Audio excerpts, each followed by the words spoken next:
common sense is coming back, but chicken cowardice never goes out of style. They're such frauds, these people. It's just the bottom line. They're such bull frauds. Name me one likable personality at ESPN, and they bullshit us. A pause in solidarity. You protested this. Why aren't you protesting that? All the little kids at ESPN get so worked up when something happens, and they stand so strongly with the LGBT, ABCD alphabet crowd to the point where, they cut in on games to protest a bill that wasn't what they said it was. The Don't Say Gay bill was obviously not Don't Say Gay, but Elle Duncan and her cohorts, well, they didn't give a shit about that. They're such frauds, these people. It's just the bottom line. They're such bullshit frauds. Listen to this.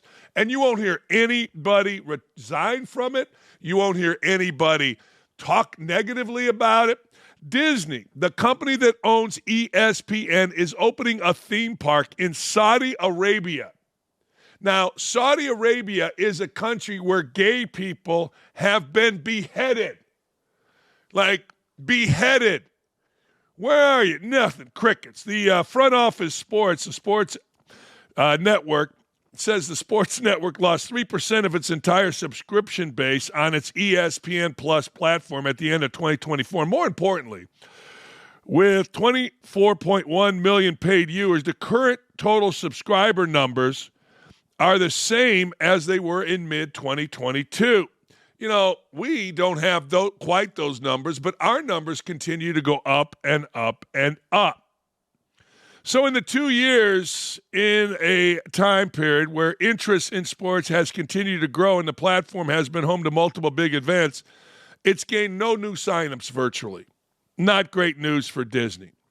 One of the reasons that Disney hasn't gained in popularity is their wokeness. People have two things about wokeness. First, people have woken up to the woke ideology of you, me, normal human beings that raise families and are good fathers and go to work every day and are married are bad, according to Elle Duncan and the woke clowns at ESPN. And I'm using her as the face, and I'll tell you why here in a second.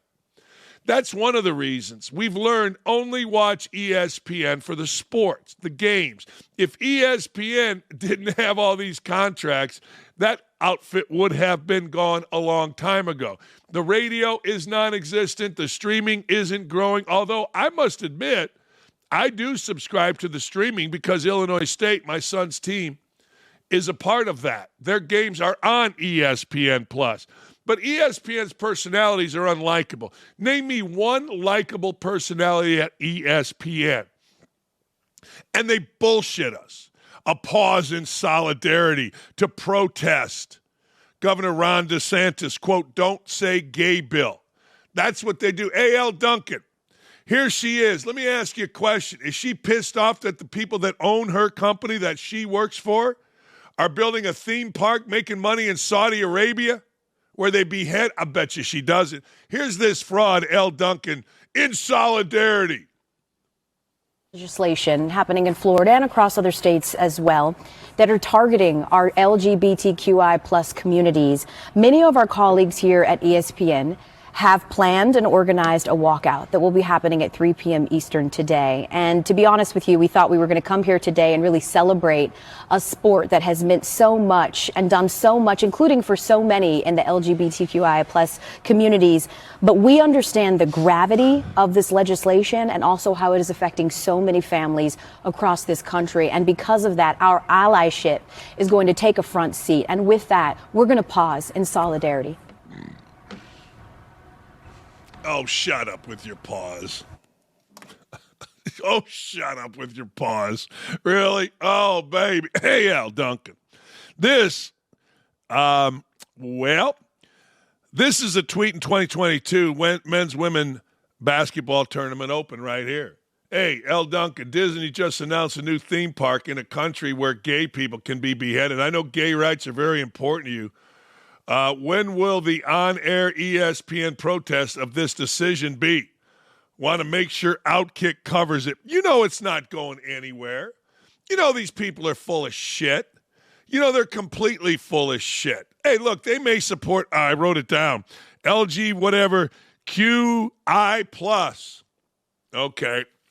Why don't you add an H to that? Heterosexual. I don't know. Just get everybody under your one umbrella. I don't give a damn about whether or not you're gay or not. I've got more gay friends, I bet you, than L. Duncan has friends. But the fact of the matter, and they all laugh.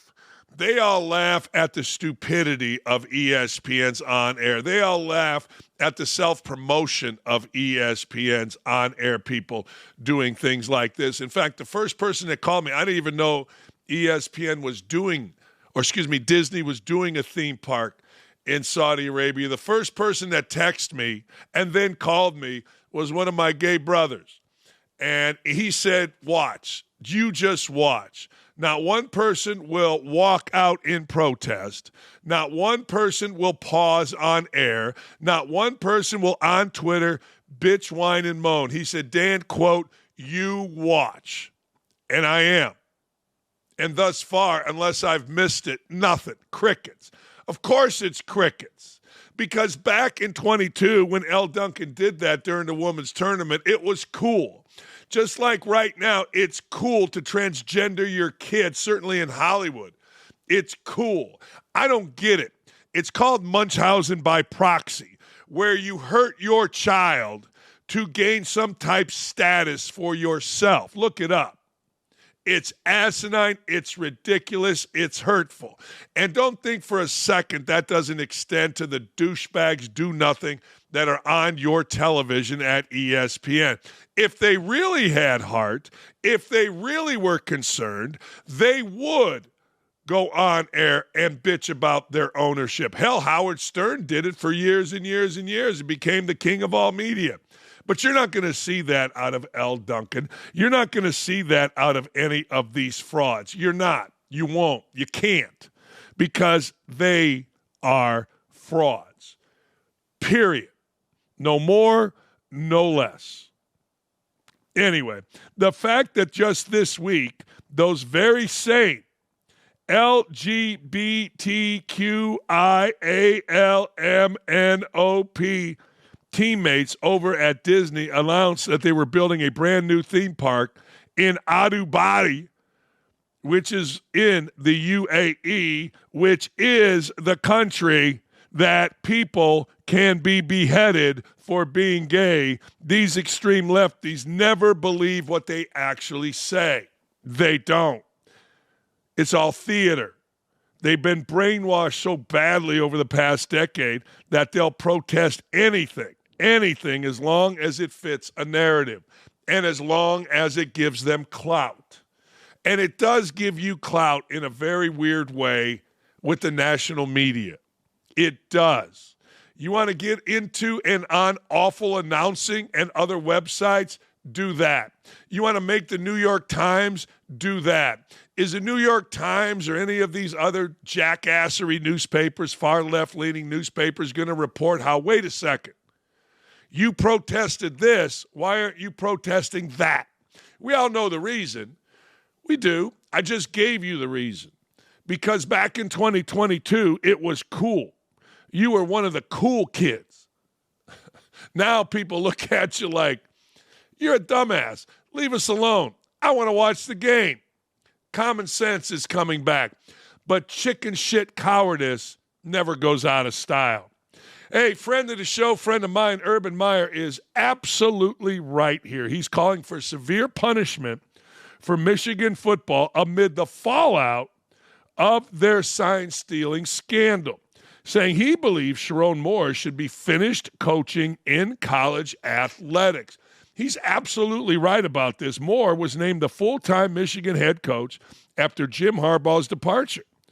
And he was implicated in an alleged series of deleted text messages between him and Connor Stalions, the man who perpetrated and was the front man, did the actual spying on other teams. These messages were believed to have been exchanged the same day news of the alleged sign-stealing scheme became public. These messages were eventually recovered via device imaging. How about that? You know, here we are, Sharon Moore, who is supposed to be a leader of men. The ultimate Michigan man is the football coach at Michigan. He is. And Michigan, and I know this, my son went there for 4 years, graduated with a degree from 4 years, and I paid for it for 4 years, brags about being a Michigan man, integrity, toughness, Bo Schembechler. Yeah, it's all bullshit. I mean, let's just be honest. At least it is as it pertains to college football. We've seen this. All right. It was recovered device imaging.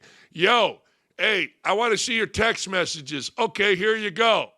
Wait, you don't want to give them? Why? I don't have them. Really? So they had to go through device imaging.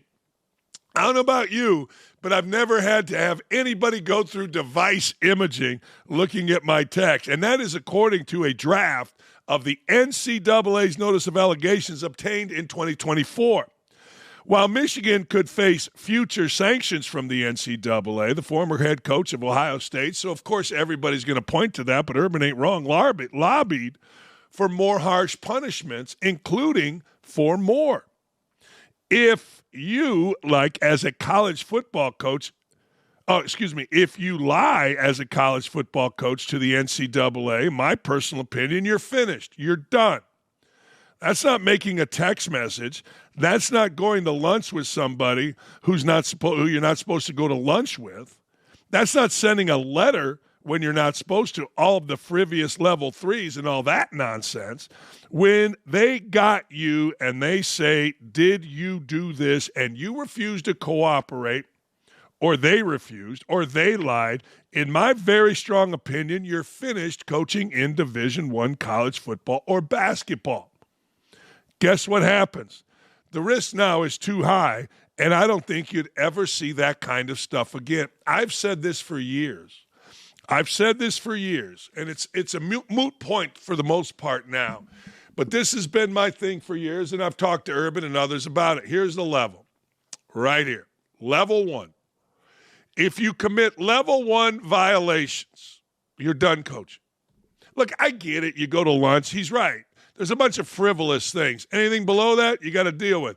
But if you commit anything over this line, you are banned from coaching Division I football or Division I basketball. You can go. Nobody's taking your dream away. No one's saying you can't coach. What I'm saying is you can't coach Division I. Period. Hey, Division II, great. Division III, wonderful. Let them make their own rules. High school, yay, rah. Larry Brown, the famous basketball coach, always said, my goal is to coach high school. Go coach high school. NAIA, go do it. Junior college, let's go. You can still coach. But if you commit violations, serious violations, you're done. That's it. Oh, I've said that for 100 years. You want to clean up college basketball, college football? Now, here's the deal. Don't get me wrong. Now it's all different. I don't know what level 1s are. I don't know what real cheating is, but Urban ain't wrong. If you lied to the governing organization and they can prove it, you are done. You want to sue? Great. And then the school has to say, wait a second, we're either going to support our coach in his lawsuit or you go do it yourself. And that will depend on the success of the coach. I am so with you, Urban, on this. I cannot even begin to tell you.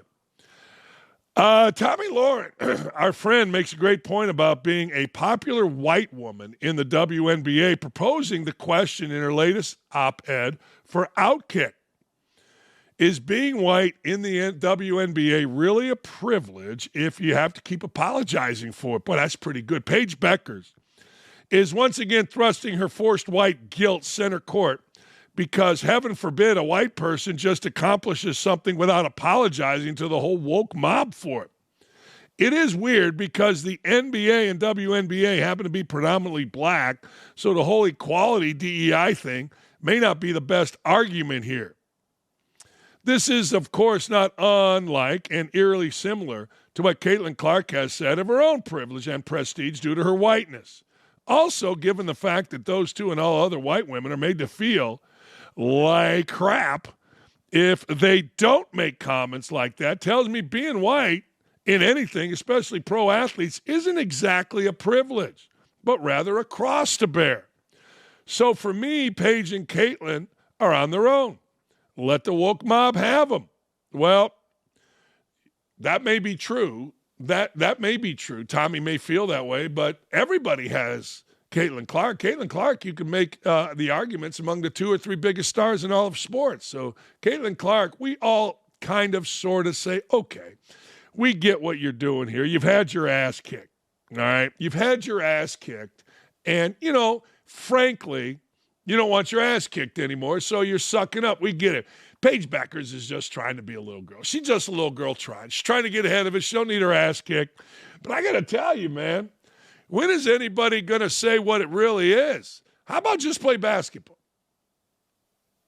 How about just play basketball? How about just grow your league? Speak on social issues. Do all that. Do all that. I'm not saying shut up and dribble. I'm saying keep growing your league and by playing good basketball, by being somebody that people like. Honest to God, Kennedy Carter, we never knew who she was until she took a shot at Caitlin Clark. Dejanay, whatever the hell her name is, same thing. And it doesn't help your league. It doesn't. Juju Watkins is going to come in the league next year. The league will be enhanced if you stick to basketball.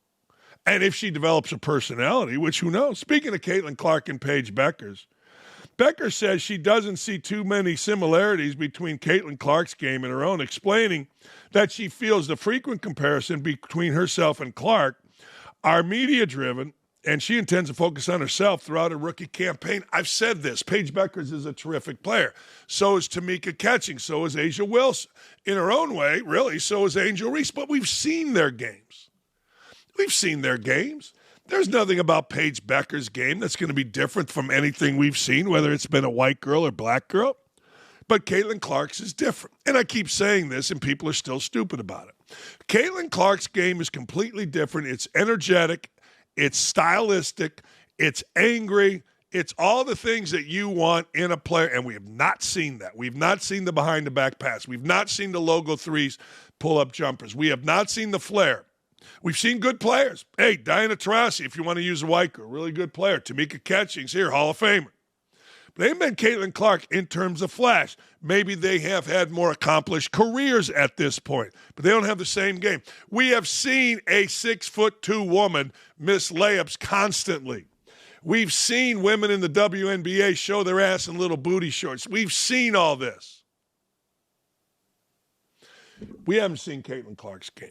And that's the biggest difference. If I'm Paige Bueckers, I'm looking at what made Caitlin Clark popular. Now, by default, Paige Bueckers, because of State Farm and ESPN trying to promote women's basketball, they're not going to have baseball anymore, remember, after this year, so you're going to get a lot of basketball.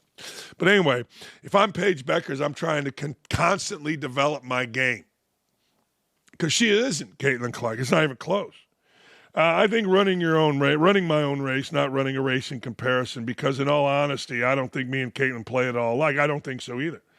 But I understand growing up in the same class, the same generation, both guards. Yeah, well, you should be saying, I'm honored to be put in the same class as Caitlin Clark. Anyway, where's this? I don't know.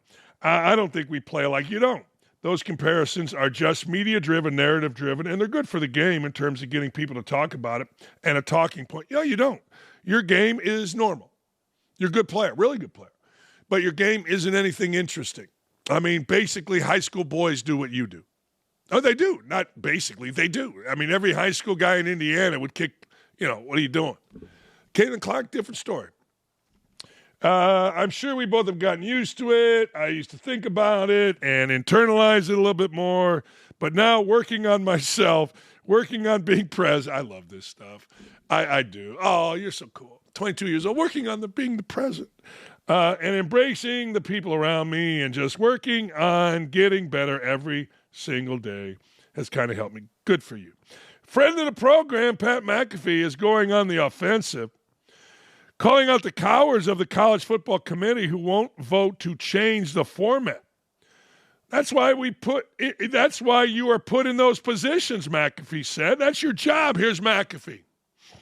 I feel that there's too many cowards in the world today. I feel like there's too many people that feel one thing, say something differently. Behind closed doors or on the right side of things, publicly, I don't want to take the heat for it. As somebody who has taken a lot of shots to the shins for a lot of things and said a lot of things that a lot of other people have said, I feel like you are the cowards. Whenever you know that something needs to be changed, you have the power to make a change, and you refuse to do so because you're scared of a little bit of a blowback. That's why you're put in those positions, Heather. That's why you are put in those seats to make the tough decisions. That's your job. And I hated hearing what you just said right there. Everybody behind closed doors says this is the right move. Then they come up publicly and they're scared to do it.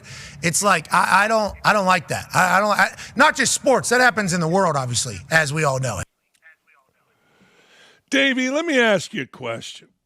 Can I ask you a simple question? Just a simple question. What you got, Dan? What does the NCAA football committee, or whatever they call it, college football playoff committee, need to change? Everybody talks about they got to change. I thought it was a monumental success. Maybe the seeding, is that what we're talking about here? Who's in? What needs to change in this? So the big thing right now is, if you're looking at the blowback of where things went wrong, it definitely is the seeding. You talk about Boise State getting a bye, that's problematic whenever you look at the other teams behind them. It's like, in what world should Ohio State have been behind Boise State in this past year's college football playoff? And so I'm with Pat, where whenever you are given an opportunity for a very easy win, which the college football playoff committee could easily do if they readjust the seating, you don't necessarily have to change the automatic bids at this point, but just how this is set up, because we didn't have the best games possible. And that was very evident whenever you go back, you look at how everything unfolded. And so that's a simple fix they can make. And they just, for whatever reason, whenever you look at the powers that be in college sports, they don't take the wins when they're right in front of them. All right. So the setup was, we're going to put in conference champions. What they want to do is they want to make sure that the moneymaker, that is the conference playoff games, make a shit ton of money. I love the college playoff games because it gives me another something to watch. And frankly, Indianapolis hosts the Big Ten normally, and I love it. But I'm with everybody. I do think you need to change that. You're right. Boise, look, mano-y-mano, schedule. Come on. I don't know why, and I've said this all the time. I do know why. But everything should be given to the boys in Vegas. Give us the matchups, NCAA tournament, college football playoffs. Those dudes know more than anybody. They do. And they do it with an unbiased algorithm or an unbiased brain. I used to have this argument with Coach Knight all the time. He would be like, we need more college basketball coaches on the college basketball committee. And last conversation we ever had at ESPN, I go, Coach, you guys are nuts. I go, you guys are so biased. I told him, I said, you don't like me and I don't like you. So if my team was tied with a coach that you liked, you would vote for that team to get in and not me, because we don't like each other right now. And so I'm saying, I've said this forever. Just give it to Vegas. Seriously. And, Davey, I don't say that jokingly. I say that truthfully with an unbiased eye for who the best teams are. What do you think? Never going to happen, but what the hell? Never going to happen.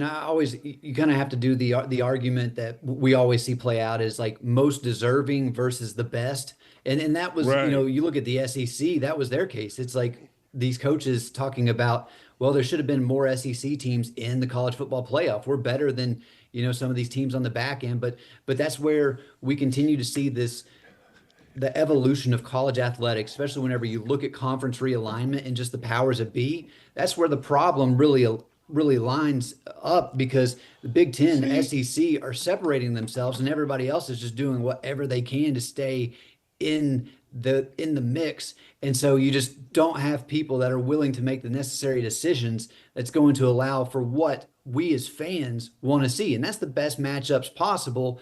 And we continue to be in this spot. I don't see how, Dan, after this year, they don't make the changes. I know the original college football playoff, it was a 2-year plan. They got to fix it. I thought they were going to at least readjust seating for this coming season, and it does not look like that's going to be the case anymore. All right. Well, I don't want them to take Indiana out. That's all I give a shit about. If Indiana's good enough, keep them in. Nick Saban may be the answer to what Davey and I are talking about. The legendary football coach is back. He is back. He's going to be co-chair of President Trump's Commission on College Athletics. All right. All right. Every year, free agency, as Charles and I talked about, is so ridiculous. Yahoo Sports reported that Trump is planning to create a presidential commission to examine a long list of issues facing college sports, from booster-funded payments to transfer rules to conference alignment in Title IX. Two people briefed on the White House interest in forming a commission confirmed the report to the Atlantic. Here's Nick Saban talking about it. Saban. All the things that I believed in for all these years, 50 years of coaching, no longer exist in college athletics. So it's always was about developing players. It was always about helping people be more successful in life. My wife even said to me, we'd have all the recruits over on Sunday with their parents for breakfast, and she would always meet with the mothers and talk about how she was going to help and impact their sons and how they would be well taken care of. And she came to me, like right before I retired and said, why are we doing this? And I said, what do you mean? She said, all they care about is how much you're going to pay them. They don't care about how you're going to develop them, which is all what we've always done. So why are we doing this? So, to me, that was sort of a red alert that we really are creating a circumstance here that is not beneficial to the development of young people. As I said before, name, image, and likeness is a great opportunity for them to create a brand for themselves. I'm not against that at all. But to come up with some kind of a system that still can help the development of young people, I think, is paramount to the future of college athletics. Yeah, the bottom line is if you're going to pay to play, players are going to want to know what they're paid. If you're going to go name, image, and likeness, which is totally different, pay to play is getting you money so that you come to my school. Name, image, and likeness is pretty much on the surface, or at least in theory, is rewarding performance. There's a massive difference there.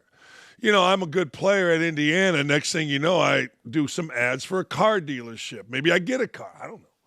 But all of a sudden, going to Mark Cuban and Todd Wagner and saying, two billionaires, and saying, look, we need to put a pot together of $10 million to fund our basketball team. And this is what has me basically up in arms about this, caring about it actually more than anything else, is after that year saying, yeah, you can go on and do it to somewhere else school. Some other school can have you because we have year-to-year free agency.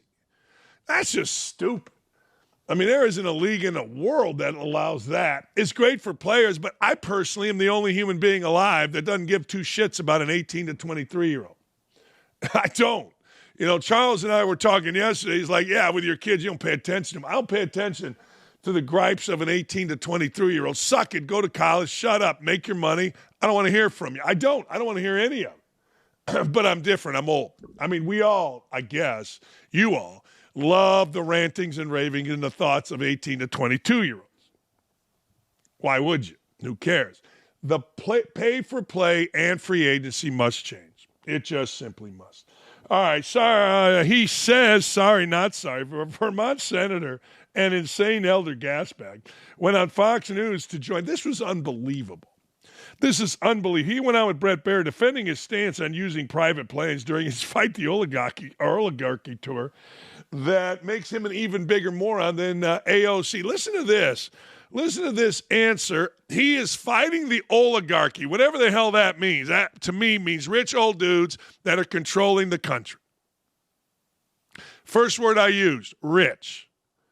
So Bernie Sanders, who has 4 houses on a $275,000 congressional salary at tops, somehow did that. Somehow, good for him. He knows how to expand wealth. But he goes on to basically explain, I ain't standing in line at United. What the hell you think I am? Listen to this. Listen to this. Alyssa Slotkin, senator from Michigan, she said you shouldn't be using oligarch. It's over people's head. You've gotten criticized from other people. Free Beacon says Bernie Sanders spent $221,000 on private jets fighting the oligarchy tour, paid for by friends of Bernie Sanders. That you've spent millions of dollars in campaign funds on private jet travel over the years. How do you push back on both of those things? When's the last time you saw Donald Trump during a campaign mode at National Airport? No. It doesn't. But he's also not fighting the oligarchy. No. You run a campaign and you do 3 or 4 or 5 rallies in a week. The only way you can get around to talk to 30,000 people. Think I'm going to be sitting on a waiting line at United, waiting, 30,000 people are waiting? That's the only way you can get around. No apologies for that. That's what campaign travel is about. We've done it in the past. We're going to do it in the future. There you go. See, that's how you answer something if you want to know. We've done it in the past. We're going to do it in the future. You say it boldly, you say strongly, and you say shut the hell up. That's what you do, period. Like, you don't apologize. Like, Bernie Sanders is clearly in the wrong. He's clearly been caught. He's clearly full of shit, right? He is the oligarchy. I mean, it's always the same. They're always projecting onto us what they actually are. I mean, we've seen it. But that's how you handle it. You don't handle it any other way. You simply handle it by saying, I'm doing it. You don't like it. Tough shit. We're going to continue to do it. These mealy-mouthed apologies, they don't go anywhere. They don't. Because once you apologize, once you give that little opening, man, people break through it. I love what, hey, Davey, I love what Sanders did. I know he's full of shit. I know he's ridiculous. I know I know he's a hypocrite, but I ain't mad at what he said right there because that's how you handle criticism in this day and age, Davey. You just got to face it head on, Dan. I mean, you talk about the hypocrisy, and it's one of the things that always just comes back to me. It's the rules for thee, not for me. Yeah. And I just I get a kick out of it. I really think, I mean, you talk about the hypocrisy, the entire show to this point, like all these storylines we see, I kind of think that's a great way to sum it all up because it's just we constantly see this hypocrisy. But at least if you're Bernie, having that mentality of like just going straight on, I thought that was a better answer than you would typically get from him. So I'll at least give him credit for that. And I mean, props to Brett Baer for just putting him in his place as far as like putting him on record for something like that. Yeah. I mean, here's the complaints. And this is, anybody, I guarantee you, I've said this forever. I guarantee you in private meetings they're like, man, I mean, how are you spending $220,000? However, I would say this though. He's spending his own money, or at least money that was donated to him. And I love when John Kerry and all these guys fly and leave a footprint of carbon monoxide or whatever the hell it is everywhere. I do. All right. Hey, last thing, Davey. Huh? So we got to worry about the chemtrails. Yeah. On the flights. Hey, what did you think about Joe Biden's appearance on The View, where his wife had to step in when he was flaming out about his cognitive decline? Dan, the only thing I can say at this point, whenever it relates to Joe Biden, like I consider it a success whenever he's able to get on camera and just not die. Like that's where I'm at. I don't know what was your take on seeing him up there with that distinguished panel of just, scholars. Well, the from face left of and right. anal warts. We call her the face of anal warts, Joy Behar, and hot girl turned ugly is that Sunny Hostin. So whenever I see that show, I cannot lie. I do not watch. I know they get a lot of play from us here, our show, and on OutKick. I don't even watch the clips, but I did yesterday to see Biden, and I hate to say this, but he's got that wide-eyed look that anybody that knows anything, whether it's dementia, whatever it is, they have. And his wife has to come in. Look, I'm with you. Anytime he doesn't just simply die on the set is probably a good day for Joe Biden. Honest to God. Before we go to break, Here's a peek at my interview yesterday with Charles Barkley. He was so good yesterday. Head on over to OutKick YouTube. Go on to OutKick YouTube if you want to see Charles and I do basically an hour. Here is Charles and I talking about Sir Charles going to ESPN, where some at ESPN, Kendrick Perkins and others, have been critical of Charles. And you've been critical of ESPN, particularly their coverage of the Lakers. What are your thoughts as this is your last season heading over? Yeah, Dan, I'm not going to change. I'm going to do what I want to do. Nobody's going to tell me what to say or what to do. I thought I get upset. They're like the Lakers are contenders. I'm like, no, they're not. No, they're not contenders. You know, Kendrick Perkins, who don't know his ass from a hole in the wall. He's like, the Lakers are contenders. Lakers are contenders, and I said they're not contenders. And clearly, if you lose in the first round, you're not a contender. But I'm not going to change my personality. Ain't nobody, they can't fire me. I make too much money to get fired. So they can't fire me. First of all, they fire me. They got to pay me for 7 years, and I'm going to quit way before then. But if they want to fire me, I would love for them to do that. The only decision we've been making is how long I'm going to work.